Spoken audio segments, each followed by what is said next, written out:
Assalomu alaykum hammaga. Yangi Cobalt mashinasini olib qo'yganmiz. Bu mashinaga Starline S96 LT modelini qo'yib beramiz.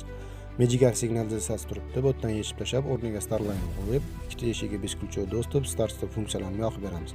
Mashinani ko'rishingiz mumkin, yangi 322 km yurgan. Bu signalizatsiya qo'yilgandagi holati. Biz buni yechib tashlab, o'rniga hozir Starline qo'ygandan keyingi holatini ham ko'rsatamiz.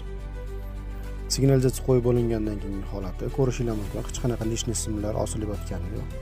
Hammasi zavod bo'lib turibdi. Bu mashinani o'ng va chap tomoniga beshkulchov do'st qilib berganmiz. Telefon yoki metka bilan kelgan paytda knopkani bosib ochib, yoqsa bo'ladi. Mashina kalitsiz start-stopdan zabt bo'ladi.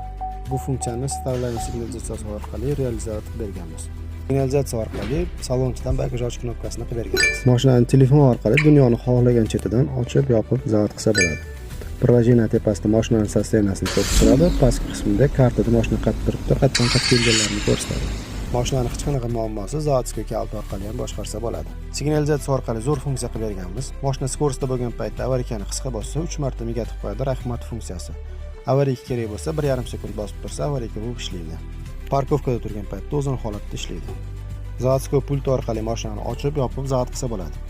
Yopish knopkasini 3 marta bossa mashina zabt bo'ladi. Yopish knopkasini 3 marta bossa mashina o'chadi. Yana signalizatsiya orqali zo'r funksiyasini yoqib berganmiz.